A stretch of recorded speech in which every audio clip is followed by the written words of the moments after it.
아브라함의 신앙과 그 증거에 대해서 우리에게 교훈해 주십니다. 그래서 오늘 말씀은 믿음의 조상 아브라함의 신앙과 증거인데, 아브라함은 어떤 신앙으로 믿음의 조상이 되었고 또 어떤 증거를 우리에게 보여주었는가를 아브라함의 일대기를 창세기를 통해서도 같이 교훈을 받도록 하겠습니다. 자, 그러면 오늘 오전 예배 말씀 요약 참조하시면, 첫째, 아브라함의 신앙, 순종의 증거. 아브라함의 전체 내용은 순종입니다. 순종. 또 두 번째는 조카 롯에게 양보한 신앙. 마땅히 삼촌으로서 여러 면으로 자기가 먼저 선택할 수 있지만 그 조카에게 양보하는 신앙. 창세기 13장 7절에서 18절 내용을 통해서. 그 다음에 세 번째는 아브라함의 결정적 순종의 신앙. 이건 오늘 본문 17절로 19절에 아브라함의 결정적인 순종의 신앙이 기록이 되어 있습니다. 자, 그러면 오늘 말씀 8절 읽어보세요. 8절을. 믿음으로 아브라함은 부르심을 받았을 때에 순종하여 장래의 유업으로 받을 곳으로 나아가되 어디로 가는지를 알지 못하고 나아갔으며. 자, 여기 하나님의 말씀을 즉시 순종했다, 그런 내용입니다. 오늘 여기 본문은 자세히 없지만 그 창세기 12장 1절에서 4절 말씀을 한번 읽어보세요. 창세기 12장 1절에서 4절 말씀. 여호와께서 아브라함에게 말씀하셨다. 너는 내 땅, 내 친척, 내 아버지의 집에서 떠나 내가 네게 보여줄 땅으로 가거라. 내가 너를 큰 민족이 되게 하고 내게 복을 주어 내 이름을 크게 할 것이니 내가 복이 될 것이다. 너를 축복하는 자에게 내가 복을 주고 너를 저주하는 자에게 내가 저주하겠다. 땅의 모든 족속이 너로 말미암아 복을 받을 것이다. 아브라함이 여호와께서 자기에게 말씀하신 대로 갔고 롯도 그와 함께 갔으니 아브라함이 하란에서 떠날 때 75세였다. 아브라함이 4절에 여호와께서 자기에게 말씀하신 대로 갔고, 이게 즉시 순종이에요. 내용은 1절에 너는 본토 친척 아비집을 떠나 그랬습니다. 우리 다른 성경은 너는 내 땅이라고 하는데 구역에는 본토 친척 아비집을 떠나라고 했습니다. 그러니까 어디 목적지를 딱 정해주고 가라는 게 아니에요. 그냥 무조건 너는 본토 친척 아비집을 떠나 내가 지시할 땅으로 가라 하고 하나님이 명령을 내린 겁니다. 그럴 때 아브라함은 예 하고 하나님의 말씀을 즉시 순종해서 갔다는 거예요. 근데 오늘 우리 히브리서에는 갈 바를 알지 못하고 갔다고 그랬어요. 갈 바를 알지 못하고. 히브리서 그 11장 8절에서는. 그러니까 이 말씀은 어디를 지정해주고 가라고 하신 게 아니고 그냥 떠나라는 거예요.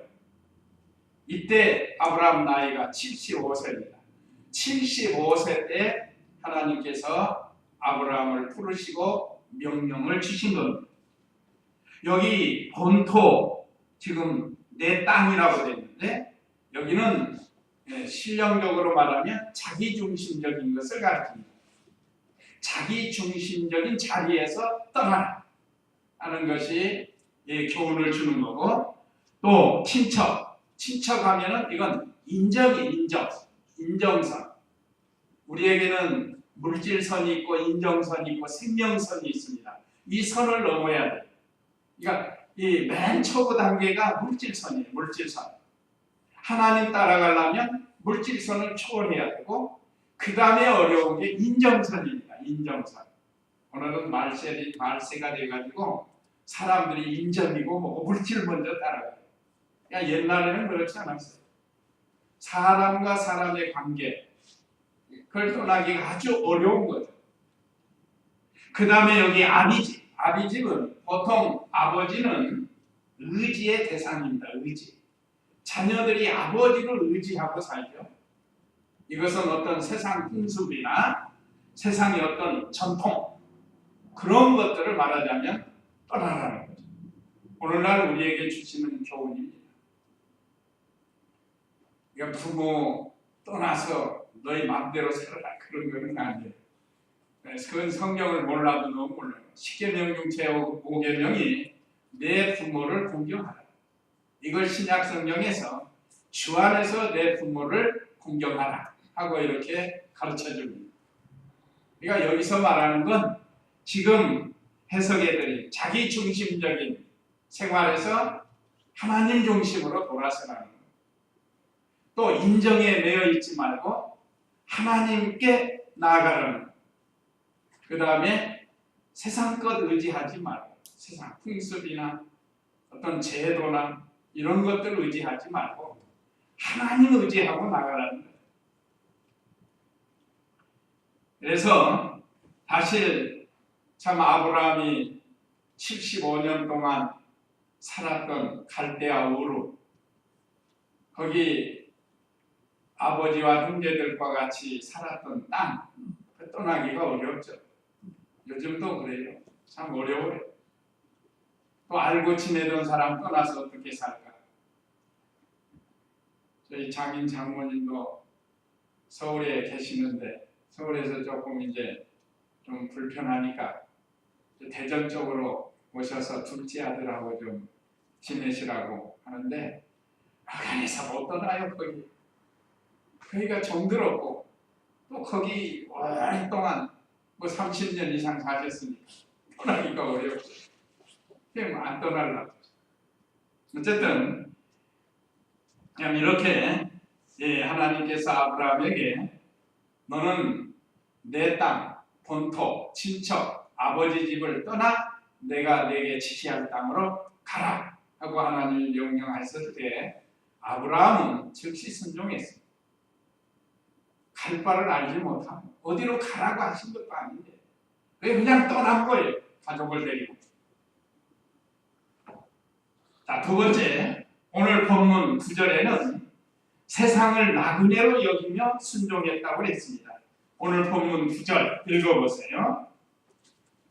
믿음으로 그는 약속의 땅에서 평민같이 잠시 머물렀는데 동일한 약속의 상속자들인 이삭과 야곱과 더불어 장막에서 거주하였다.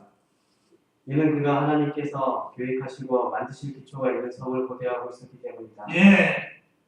자, 여기 세상을 나그네로 여기며 순종했습니다. 믿음으로 그는 그 약속의 땅에서 타국인 구역에는 나그네로 되어 있습니다. 나그네. 구역 한번 볼까요? 예. 믿음으로 저가 외방에 있는 것 같이 외방. 나그네라는 거예요. 약속하신 땅에 우거하여 동일한 약속을 유업으로 함께 받을 이삭과 야곱으로 더불어 장막에 거하였으니. 그러니까 보통 사람들이 터를 잡고 거기서 오래 살려면 거기다 좋은 집을 짓고 요즘 뭐 사람들이 경치 좋고 공기 좋은 데다가 집을 짓고 거기서 오래도록 살라고 하잖아요. 근데 아브라함이 돈이 없어서 그런 게 아니에요. 아브라함은 돈이 많아요. 하나님 복 주셔가지고. 그런데도 장막을 짓고 살았다. 이 세상은 나그네와 같다. 이게 나그네 세상. 사도 베드로도 이 세상은 나그네로 여기며 살았어요. 왜요? 우리의 돌아갈 고향은 하늘나라입니다. 하늘나라가 참 우리의 고향이라는 말이에요. 돌아갈 고향. 언젠가는 돌아가야 돼요. 그러니까 이 땅은 우리가 잠시 믿음 지키다가 거쳐가는 이 나그네와 같은 세상이다 이 말이죠. 이 아브라함도 이런 신앙을 가지고 갔습니다. 사람의 믿음을 지켰습니다. 임시로 살고 갈 이 세상에다 소망 두지 아니하고 영원한 하늘나라에 소망을 두면서 이렇게 나그네처럼 장막을 짓고 살았습니다. 요즘 뭐 얼마나 살기가 좋아졌어요. 그런데 자기뿐만 아니라 자기 아들 이삭과 자기 손자 야곱도 하나님께로부터 동일한 약속을 받았다. 동일한 약속은 장차 가나안 땅에 들어가서 사는 약속입니다. 가나안 땅은 오늘 실령적으로 천국을 가리켜요. 장차 우리에게도 약속을 주셨는데 우리가 살 곳은 이 땅이 아니고 하나님께서 준비하신 이 유업으로 준비하신 하늘나라를 우리에게 약속을 하셨습니다. 오늘 우리 모두가 다 이 동일한 약속을 받았어요. 마치 아브라함과 이삭과 야곱에게 동일한 약속을 주신 것처럼 오늘 우리들도 너희는 이제 이 세상에서 나그네처럼 살다가 때가 되면 내가 오라 하면 가게 된다는 거예요. 하늘나라. 그러니까 아브라함은 이 땅에다 소망을 두지 않고 살았습니다. 그래서 10절에는 이는 그가 하나님께서 계획하시고 만드실 기초가 있는 성을 고대하고 있었기 때문이다. 저는 이 단어가 상당히 지금 저에게는 어색해요. 구역성경 한번 볼까요? 구역성경.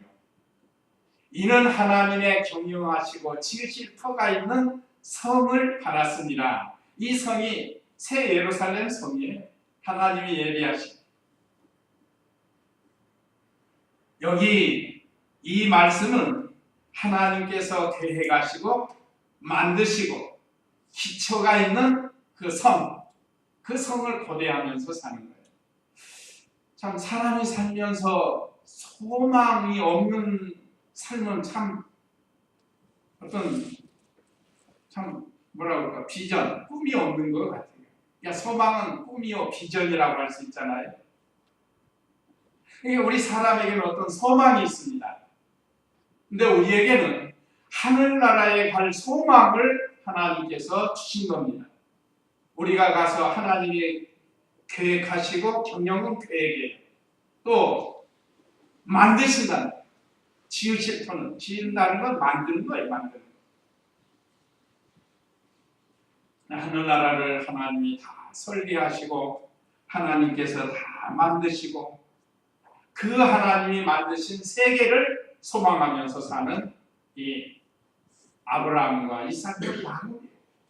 오늘 우리도 마찬가지예요. 우리가 요한계시록을 통해서 우리가 가서 살 거룩한 성, 새 예루살렘 성을 자세히 배웠죠. 새벽에는 이사야 65장에서 천년 왕국에 대한 말씀을 우리가 자세히 배웠죠. 우리는 반드시 그 성에 갈 소망이 있다. 사람들도 어떤 소망이 있기 때문에 적금을 들어요. 적금을 들어서 조금씩 모아지면 그걸 가지고 집을 장만한다든지 또는 자녀들을 결혼을 시킨다든지 또 자녀들 대학을 보낸다든지 그 어떤 소망이 있기 때문에 그 일을 할 수가 있는 겁니다. 그런데 예수님 믿는 성도들이 하늘나라에 대한 이 소망이 희박하면 안 돼요. 확실해야 됩니다. 여기 우리 아브라함은 이 하늘나라에 대한 소망, 영원한 하늘나라에 대한 소망이 확실하기 때문에 이 땅 위에서 나그네와 같이 여기고 장막을 짓고 하나님 섬기며 사는 그 생활을 한 거예요. 어떤 사람들은 그냥 땅에다 뿌리 박고 천년 만년 살 것처럼 온통 땅에다가 소망을 두고 삽니다. 이 세상에다가 소망을 두고 삽니다. 우리 성도는 그렇게 살지 말라는 겁니다. 그래서 이 아브라함의 신앙을 통해서 우리에게 교훈해 주는 겁니다. 자, 그 다음에 두 번째는 조카 롯에게 양보한 신앙입니다. 이건 창세기 13장 7절부터 있습니다. 한번 7절부터 읽어보시기 바랍니다. 아브라함의 가축의 목자들과 롯의 가축의 목자들 사이에 다툼이 있었고 그때 가나안 사람들과 브리스 사람들도 그 땅에 살고 있었다. 그러자 아브라함이 롯에게 말했다.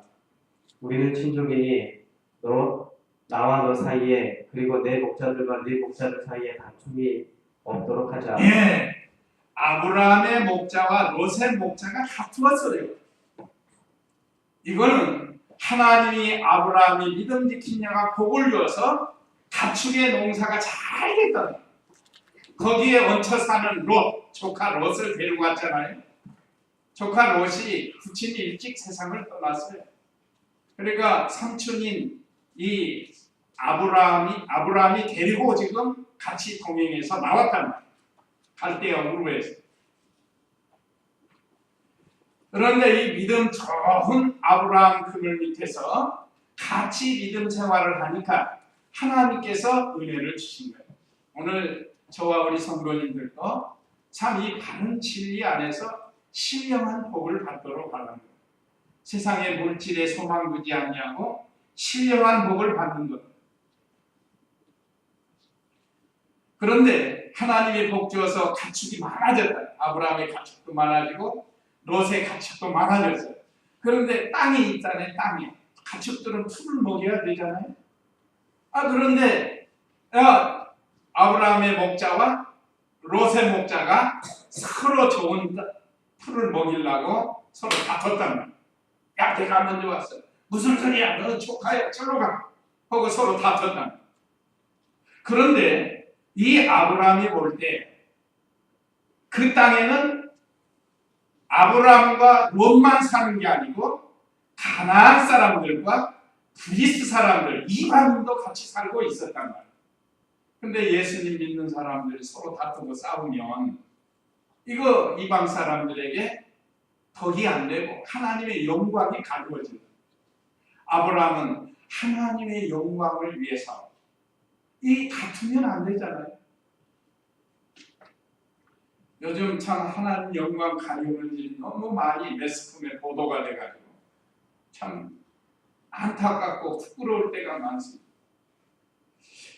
왜 거룩한 성직자들이 저렇게 살아야 되는가 모르겠어요. 저도 이 다음에 늙으면 어떻게 될지 모르겠지만 요즘 우리나라 가장 대형 교회 저 무슨 목사님 참 안타까워요. 뉴스를 다 늙으셔가지고 걷지도 제대로 큰 전교에 왕성하게 목회를 했던 분이.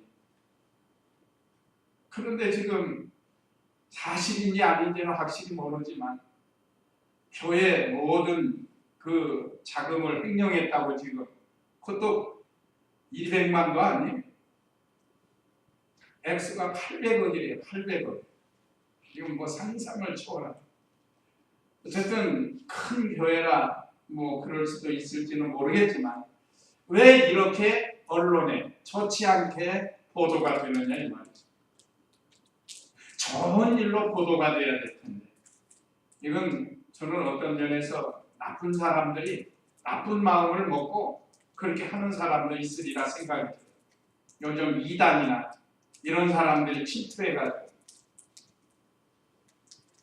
그런 일이 있다고 우리 지난번에 영상을 통해서 배우지 않았어요? 교회를 확 뒤집어 놓는. 어쨌든 참 이렇게 이 하나님의 영광이 가리워지지 않도록 서로 다투어서는 안 되는 걸 아브라함은 깨달았습니다. 요즘 세상으로도 보면 롯데그룹이니 과거 현대그룹도 형제만이라고 해가지고 서로 뭐 좀 차지하려고 전부 물질 때문에 싸우는 거 물질 아니면 명예 영광심 때문에 그래가지고 온통 그 매스컴에 드러난다. 자, 오늘 저와 우리 성도님들은 어떤 세상 것 물질 때문에 이렇게 다투고 싸우지 말라는 거예요. 그래서 오늘 양고의 신앙의 본을 보여준 이 아브라함.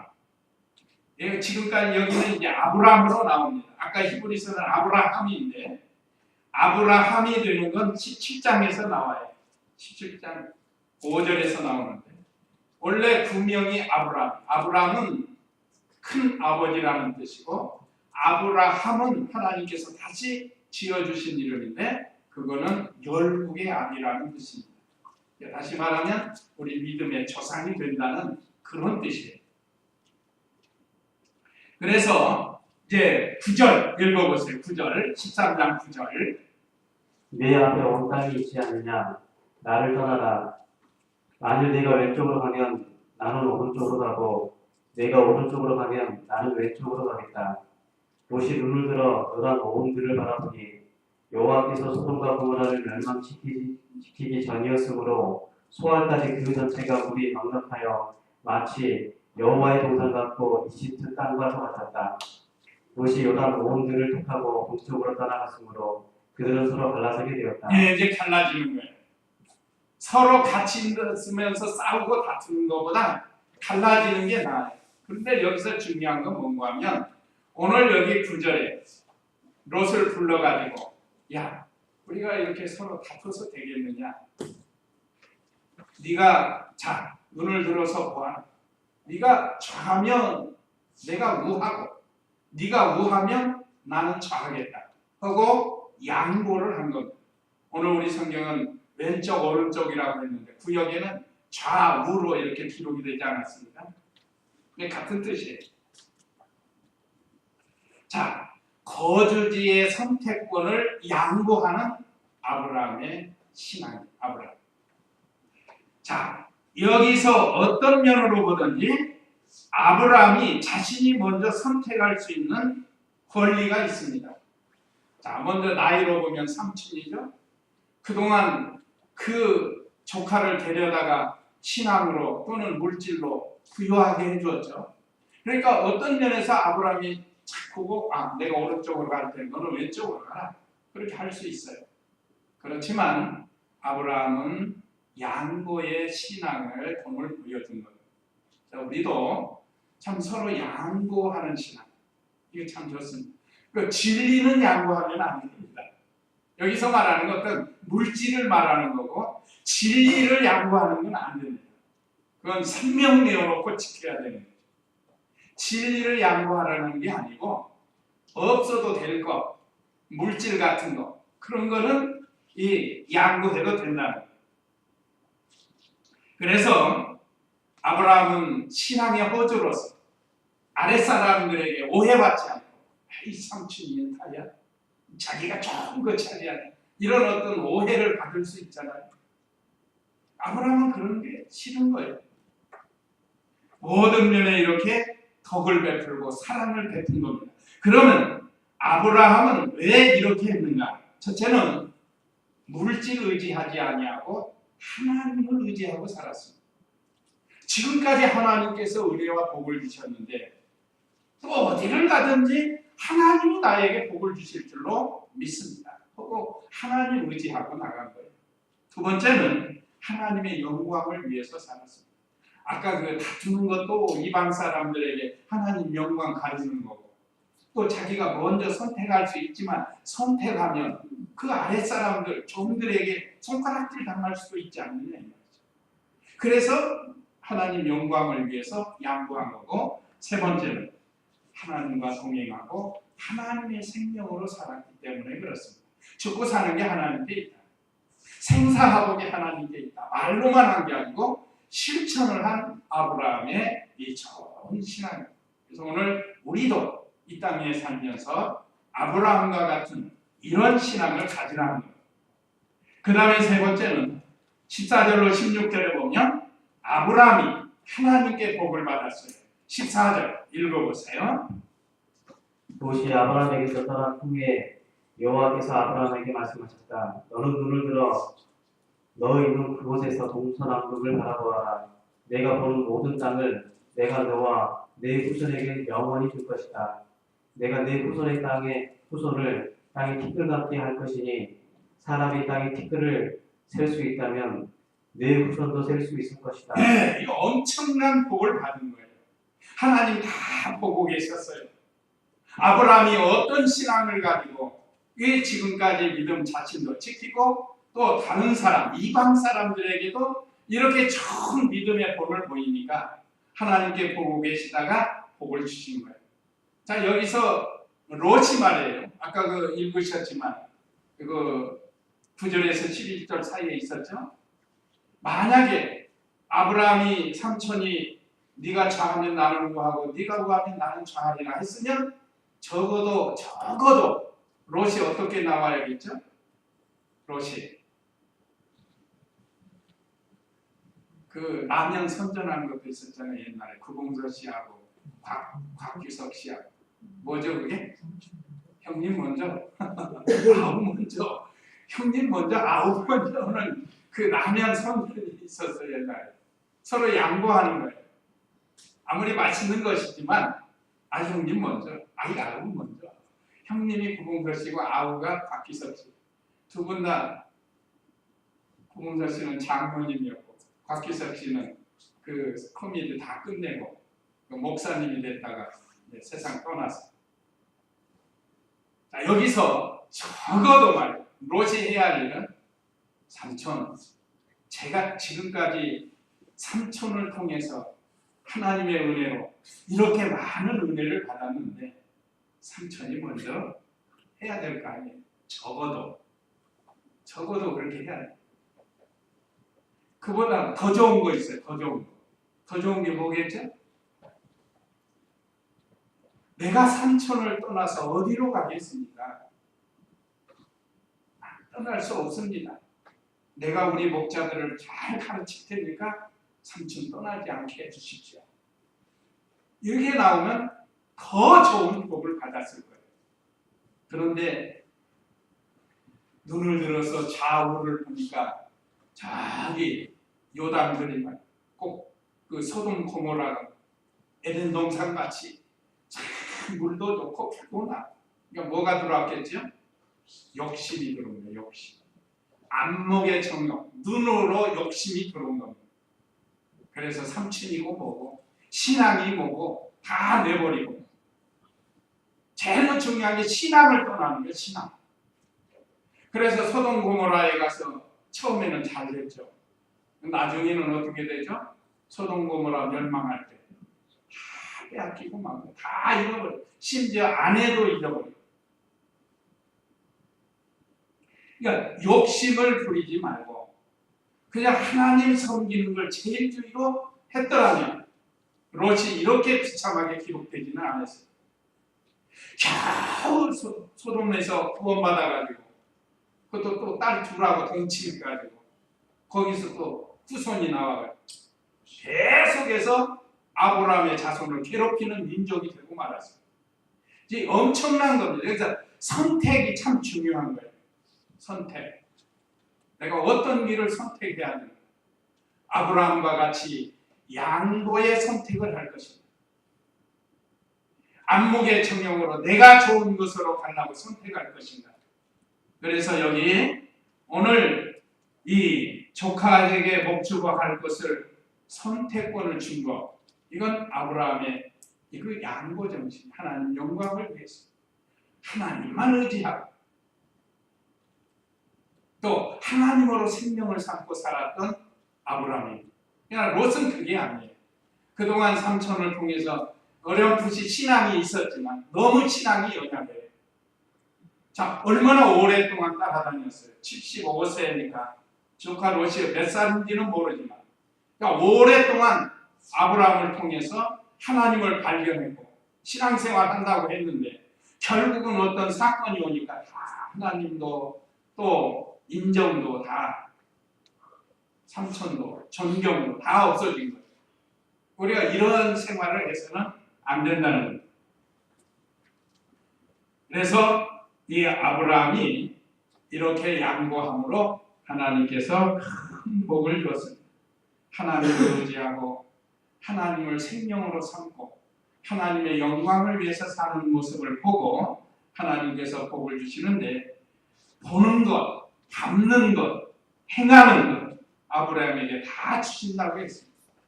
자, 하나님께서 아브라함에게 여기 말씀하신 그 14절에 롯이 아브라함에게서 떠난 후에 여호와께서 아브라함에게 말씀하셨다. 너는 눈을 들어 너 있는 그곳에서 동서남북을 바라보아라. 먼저 보라는 거예요. 멀리까지 구봉산 꼭대기에 올라가가지고 많이 보는 거예요. 그 보는 거 다 하나님이 주신다고 했습니다. 또 네가 보는 모든 땅을 내가 너와 내 후손에게 영원히 줄 것이다. 내가 내 후손의 땅을 티끌같게 할 것이니 사람이 땅의 티끌을 셀 수 있다면 내 후손도 셀 수 있을 것이다. 그 17절에는 너는 일어나 그 땅을 가로와 세로로 걸어가라. 내가 그것을 내게 줄 것이다. 하나님 갚는 대로 주신다는 거예요. 자, 하나님께서 갚는 대로 주신다는데 하나님이 주인이라는 거예요. 그럼 우리 성도님들 어떻게 하겠어요?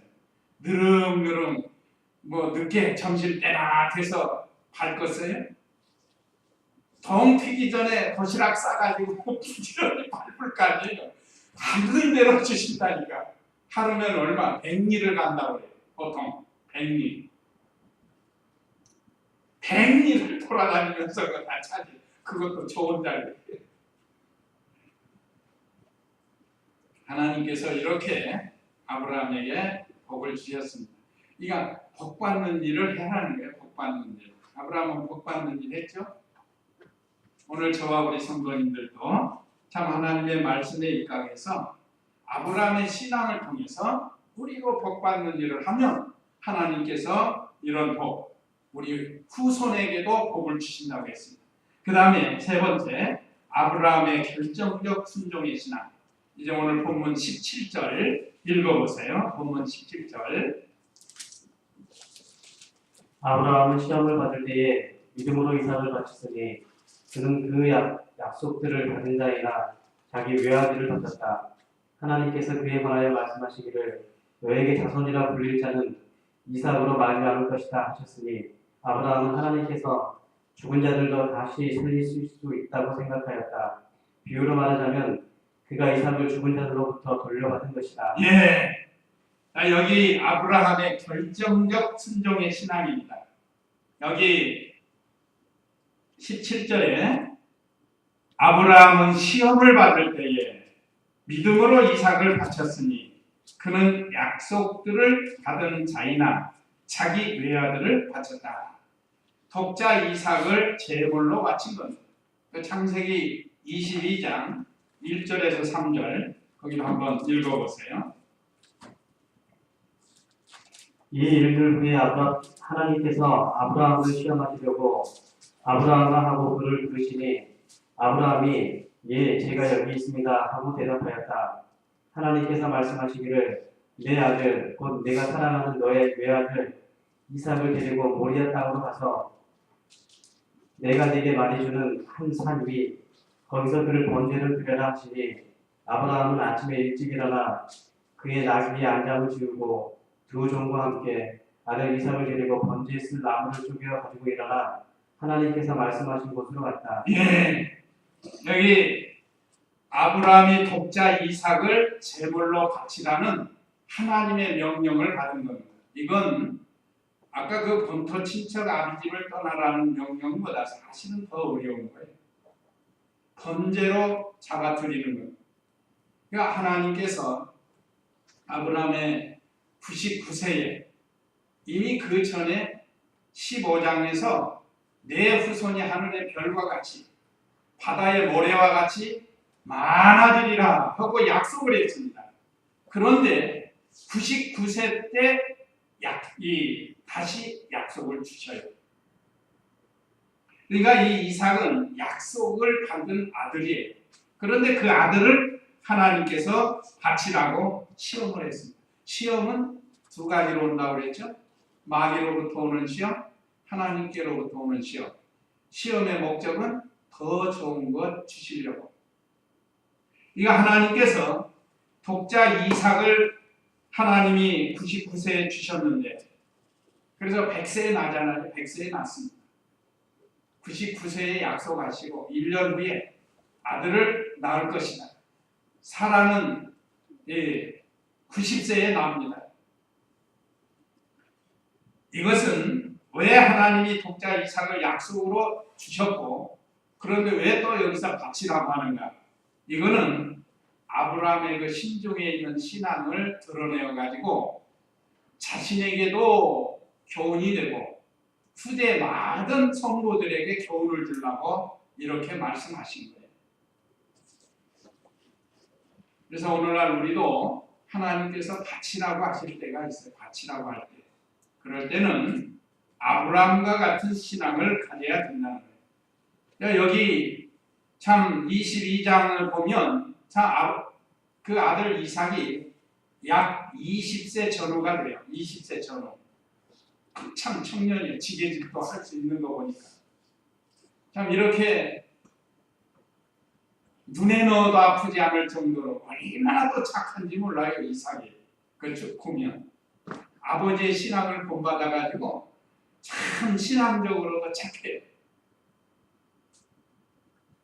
그 22장 내용 쭉 보면 평소에 아버지가 번제를 드릴 때는 반드시 소나 양이나 염소나 이런 이 재물을 가지고 가는데 그날은 재물이 없이 간다.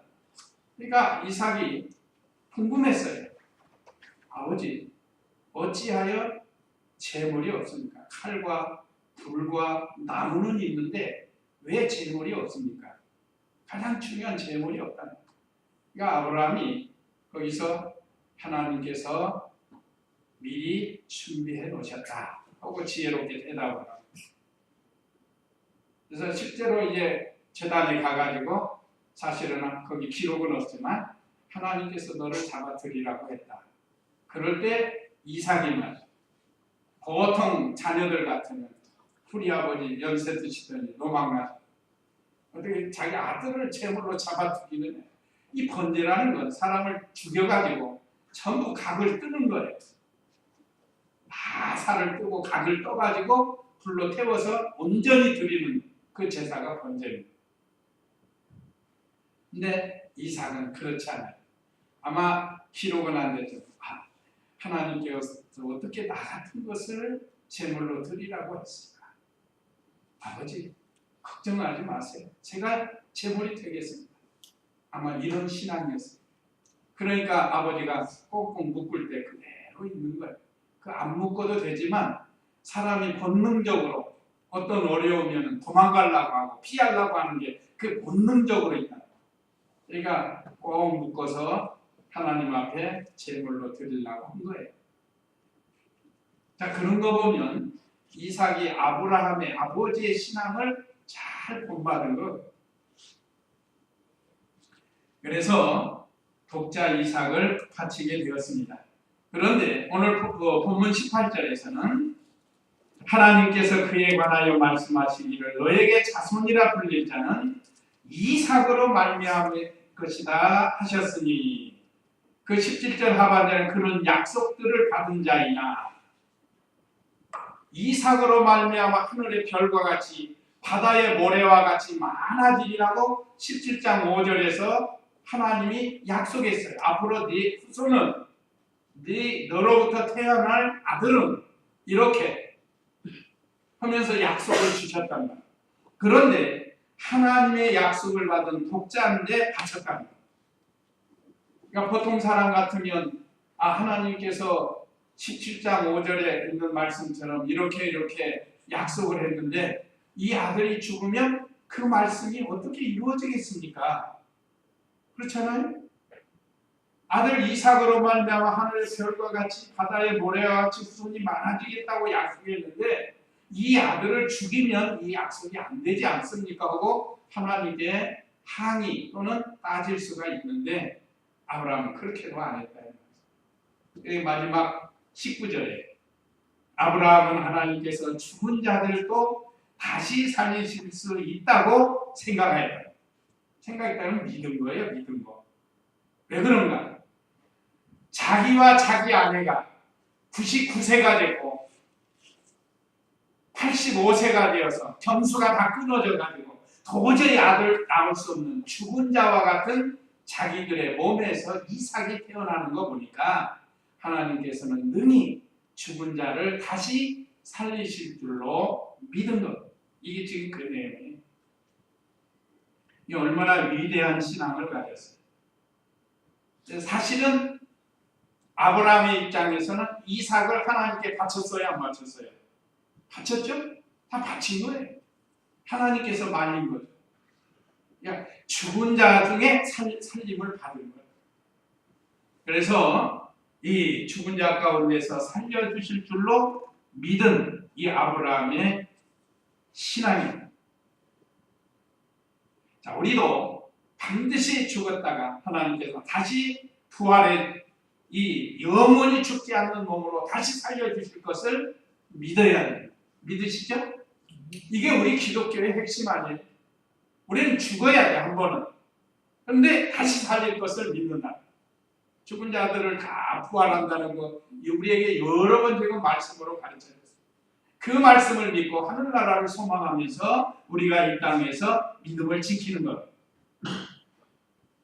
자, 그래서 오늘 아브라함의 위대한 이 신앙을 증거로 우리에게 나타내서 아브라함의 심중에 있는 신앙을 드러내고 자기도 영광스럽게 되고 이 말씀을 배우는 우리도 영광스럽게 되었다는 이 귀한 말씀. 그래서 오늘은 신앙의 선진 아브라함의 신앙과 증거를 통해서 은혜 받았습니다. 자, 그러면 우리에게 주시는 교훈 1, 2, 3 읽고 마치도록 하겠습니다. 우리에게 주시는 교훈 1. 네, 그렇습니다. 우리가 이 땅에서 하늘나라를 소망하면서 나그네처럼 사는 거예요. 내일을 알 수 없는 게 우리 인생입니다. 그 다음에 2. 아까 그 양보가 좋은 건데 진리를 양보하면 안 돼요. 그건 잘못되는 거예요. 하나님 기뻐하시지 않습니다. 그러니까 진리에 어긋나지 않는 것은 사사로운 것들, 그런 것들은 좀 양보하면서 살아가는 거예요. 부부가 또 가족이, 부모가 또 이웃과 함께 진리에 어긋나지 않는 건 양보하면서 사는 것이 아브라함의 길을 걸어가는 거예요. 그 다음에 3. 예, 독자처럼 귀한 것 갖춰가지고 끝까지 순종하라. 이게 아브라함을 통해서 주시는 교훈이에요. 우리가 이런 신앙이 되도록 해야 되겠습니다. 시간 다 같이 잠시 기도하겠습니다.